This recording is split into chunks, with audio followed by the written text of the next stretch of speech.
I truly love what Horikoshi did with Toga in this chapter.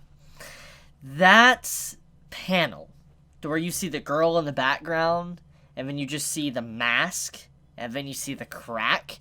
At first glance, it's easy to mistaken. You might assume it might be the reporter curious. But when you take a really good glance, and then you see the final page, you're like, oh, it's Toga. And everything now makes so much sense, and where Horikoshi is going with Toga's character. So let's get right into that, because that is a very important part to this chapter. So before I get into anything else, let's get into that. Toga, as a character, she's always been that crazy yandere girl. She's always been that, ever since she's introduced. And the thing is, many have wanted to know, why is that? Why is she that crazy yandere girl? Why is she someone that is just thrilled about someone being beat up, bloody? Why does she like that so much? And so we finally get those details. And honestly, Horikoshi doesn't need to give anything else to clarify her as a character. He gave enough with just those 3 panels alone explaining her backstory. Words did not matter in what he showed. And so let's explain. The panel where you see the kids laughing in the background, and you see the girl with the mask on, and then you see the crack, and then you see the boy in some form of fight. He's beat up, bloody, and all that. And then the next scene, the next page, you see to where the mask completely shatters, and you see Toga holding a knife. What this represents is that Toga, when she says that what is normal, this is my normal, was that she was always wearing a facade, a mask, something that was hiding what was truly underneath the surface. So basically what Horikoshi is trying to say is that Toga as an individual, she was born like that. She was born like a serial killer. She was born like a sociopath, psychopath, or whatever. She was born like that. And the thing is the reason why it took so long for her to finally do that was because she always put on a mask. She was trying to fit in with society. It's very reminiscent of, like, Kira from JoJo Part 4, but also, like, American Horror Story or whatever. It's a classic movie, and it's a classic book, but it's basically about a person, an individual, that has these tendencies to, they need to end someone. They need to go out of their way and just put someone down. But at the same time, they want to live a normal life. It's very similar to how Kira is in Part 4. In some cases, I believe that Part 4 JoJo was based off of that story. Like, Araki probably got his overall inspiration from that book that came out a very long time ago and eventually made into a movie, and is probably the reasoning to why Kira was like he was. But regardless of the origin story of that or not, basically, she is someone that wanted to fit in. She knew that her real self was a freak. She was someone that would not be accepted. She was someone that would be shunned, thrown to the side, and nobody would like her. So to fit in, she would play the innocent girl. She would play the part, which explains how her quirk fits so well with her character. She is someone that's had to wear many masks, many faces. And the thing is that when she wore these masks, she was good at it.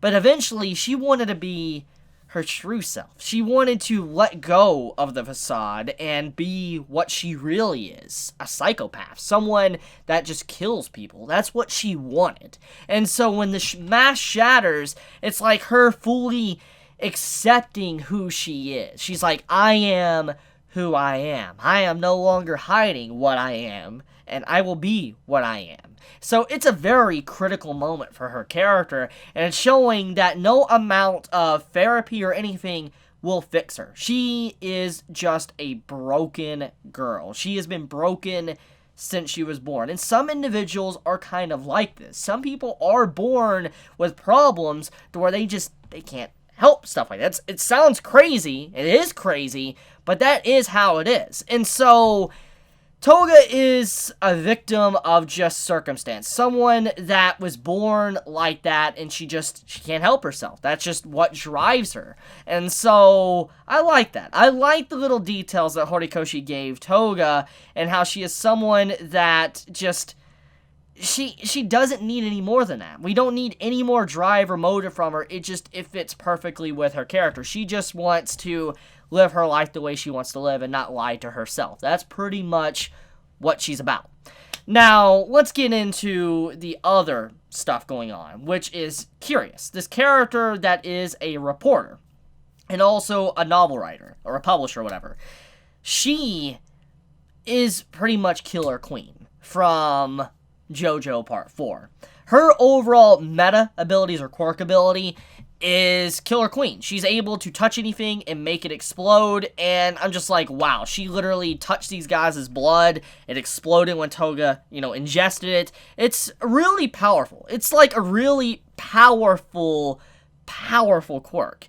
Now, obviously, I don't think it's on the same level as, let's say, Kira's, but it's still a very powerful quirk. And so seeing how she utilized it was very intelligent. I know many will be quick to just point that out, like the JoJo reference and stuff. It's very apparent that most likely Horikoshi probably based, this chapter off of JoJo. I feel like that's what this chapter was mainly about, just giving like a nod to those little details and stuff, which is not a bad thing. I don't think it's bad. It's fine to reference and nod to other series that have done it before you. It just, I wonder how Horikoshi can take it and make it his own. And he is trying that, obviously, with this chapter.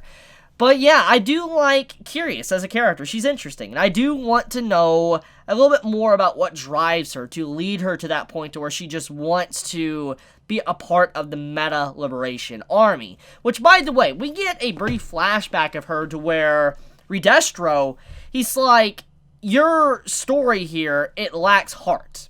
It is just a story made on a rumor. You need to go out there and find a real story that has your heart in it and the person's heart in it. And so he was giving her a pep talk to be a better news reporter. And when you see her little, conversation with him, Redestro looks very different. His hair is downward. And hairstyle, I think, does matter quite a bit, especially in manga. Like, if you've ever read any, interesting manga, let's say Tokyo Ghoul, when a character cuts their hair, it's a sign of change. They're changing as an individual. They matured or just change. And seeing Redestro's hair being that different in the past, and then now what it is, it's like all slicked back, it makes me wonder what happened for him to change his style like that. That is something that seems very minor, but it's definitely very important for the character to really understand Redestro and what drove him to go this far. For him to have his hair like it is and it used to be like that, it makes you wonder, how long ago was it? How long ago was that conversation he had with Curious? Was it 10 plus years ago? Was it a year ago? Was it recently? We don't really know, but for his hairstyle to be like that, it has to have some form of meaning with his character. Maybe it's when he puts his hair like he does that he's, committing. He's like, I'm ready to get the job done. Or it could be something else. Maybe he was just, it was a sign of when he finally was determined to pick up his father's mantle and to continue, the Meta Liberation Army. Maybe that's the reason why his hairstyle changed. But it is a very interesting tidbit of the chapter that I think many are going to kind of whoop, right over their heads and not really notice. Okay, now, another thing too, let's talk about Redestro analyzing the League of Villains and how they cannot use the Nomu. So he states that the League of Villains, they have a very limited supply of Nomu. There is no way something like High End will pop up again and try to fight in this town. It's not happening. And so Redestro is very, happy. He doesn't feel concerned about the League of Villains and their overall strength. And the thing about that is it makes me wonder, since he had a satellite homing in on them, he should have been able to see Gagan. And if that is the case, why is he not concerned about Gagan? Unless the reason why he's not concerned is because the League of Villains were fighting him, and he assumes that maybe they are enemies, and they're not really working together at all. Like, there's not a potential possibility that Gagan will ever join the League of Villains. Maybe that is what he assumed, and why he's not factoring Gagan into the equation of potentially helping out the League of Villains. Regardless, though, I do think that Redestro is proving his intellect quite a bit, is that he's able to realize the battle power that the League of Villains have, and he's not just rushing into this to get them out of the picture. He's like, they can't use Nomu, because ever since, All For One's downfall, Nomu haven't really popped up, and if we're considering the fact of the high-end attacking endeavor like it did, even then, we know Dabi was trying to gain him back, but obviously wasn't fully successful, so that resulted in the fact that they might not be able to mass produce these and send them out constantly. There is a major reason. They're more focused on quality over quantity, and that's probably what he realizes, that they cannot just spam out Nomu like they did in the past, and it's been a constant trend. It makes sense why he would think that, because ever since Stain, the Nomus are kind of fallen down. You don't see as many. You don't see as many Nomu popping up here and there after all these constant attacks after All For One was around. You don't see them popping up as much anymore.